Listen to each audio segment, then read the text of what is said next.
Good morning, Wind Chasers. Welcome to another episode of We're Chasing the Wind. I'm Pastor Mark. Hey, so I've been talking to you. You see a little background there. I'm not actually sitting outside, in case you didn't know. But there's these little leaves floating around me. I'm looking at it on a screen behind, my producer, and it's kind of cool. But I'm actually looking at, as I've been at my home, Western New York. We have just some of the beautiful places in the world. I went to possibly one of the best places in New York here recently, Letchworth State Park. If you ever get to New York, go to Letchworth State Park. They're not paying me. They're not one of my sponsors. I don't have any sponsors. Anyway, but it did sound fun to say that. Here's a beautiful thing. I am surrounded where I live by a bunch of trees. And it is fun to watch the wind blow the leaves that have fallen off across the meadow, and then they blow back, and it's just kind of fun. But recently, last year, my wife and I did something different because New York soil is very rocky, and it's just hard to grow things in. So we did raised beds.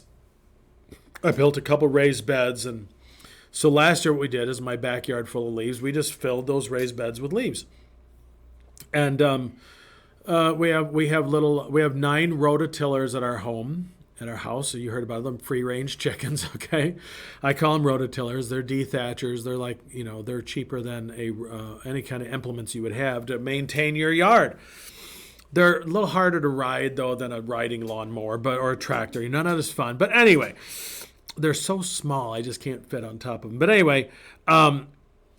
So we put these leaves in there, and over the winter they get wet, and the girls have scratched them up and stuff.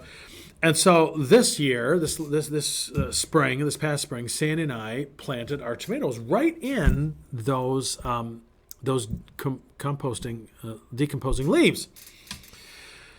And I'm like, you know how much bags of potting soil cost? They're not cheap, folks. So we decided we were going to make our own. Why wouldn't we? It's right there.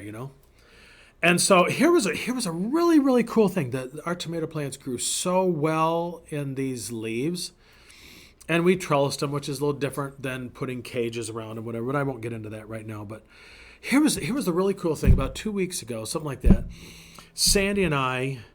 It was 2 weeks from when I'm doing this. Let me put it that way. So a few weeks ago, we cut down our tomatoes, put them in the composting bin, the plants and whatnot. But here's the beautiful thing. We opened the gate, and the girls went in there, and they had a field day. I mean, it was so cool. I mean, there is dirt flying all over the place. They're scratching, pulling up weeds, everything else. I'm telling you, it was probably within 2-3 hours. I went back out there, and we had some of the best looking soil sitting in those beds. It was so funny. I didn't even notice how those leaves had been transformed into potting soil. So speed up to where we're at right now, and Sandy and I are putting all the leaves in there again because it's settled down, and decomposed. So we need some more. So we got all these leaves, and so we put them in there. And the leaves are probably like that thick. It was funny as watching our little live rototillers jump into the leaves, and leaves are flying all over the place. It was just a lot of fun to watch. Here's the thing that just kind of hits me today is this process of transformation. The theological term we use is sanctification. I'm a Wesleyan, so we see it as a second work of grace. But here's the interesting thing with it is it takes time. It takes a lot of time for things to transform. Sometimes they transform quicker. You can add things to your compost bin to help it move along a little faster. But the bottom line is you got to let those worms just eat away at it and do what they're going to do. You got to let nature take its course. And it's just interesting to me, and I think about my own spiritual journey. I've been walking with the Lord for about 30 years now or so. And it's just been interesting to watch the things that God has used to transform me, the mindsets that have changed, the way that He has worked in my life And I was talking to someone a couple of weeks ago, and they talked about, oh, well, just I asked them, I said, how can I be praying for you? They said, well, just pray that I would learn the lessons that life's teaching me. And they're kind of new on their legs, and I'm going to be talking about that here soon. But life does teach us lessons. I've learned a lot of lessons through life, but it's not life that necessarily teaches me. That's the book, which, yeah, I can learn from books, but it's the teacher. It's Jesus who's applied what I've read in the book and said, here's how this works in your life. Here's what I'm doing. Jesus is ultimately the one who's doing it. And did Jesus not say, I'm the way, the truth, and the life? So I love how Paul does that when he goes up on Mars Hill and he looks around for what's around him. And he says, well, I see by all the statues and stuff that you're a very religious people, very spiritual people. And so then he goes, but you have a statue to the unknown God. Let me tell you about this unknown God, this God that you don't know. And so Jesus did that all the time. Paul did it. Looks around, says, what is going on? Jesus is the way, the truth, and the life. And so when I hear people say that, and here's the one thing, as a pastor, I'm telling you, one of the hardest things for me to do is to get impatient with people's growth. Man, they've been a Christian for like 5 minutes. Why are they still doing that? Transformation is a slow process. I joke with people. They say, Mark, do you still going over to the gym? I said, no, I reached all my fitness goals, so I quit. And they look at me kind of funny, and then they get it. It was a joke. It is funny. I've heard people joke, well, I went to the gym. I went 3 times, and I didn't see any change, so I didn't go. Well, you certainly didn't change your attitude about going to the gym. That's for sure. It takes time. It takes time. And we need to just realize that transformation is a slow process. We can put all the ingredients into a pot for soup, but it isn't soup until it's simmered.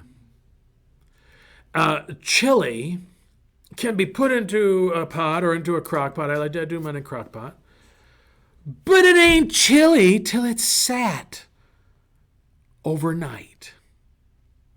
Now you ill-informed chili people that don't know the proper way to make chili. I'm joking. It takes time for the seasonings to get in there and all kind of come together.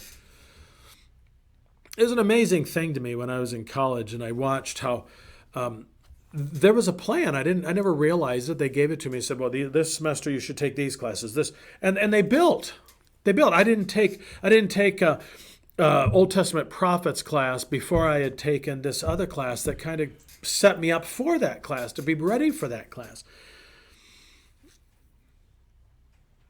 Patience is what is required for transformation. Patience on my part for my own transformation. I knew of a person who said, oh, Jesus, what's the matter with me? What's the matter with you? Well, you're growing. That's what's the matter with you.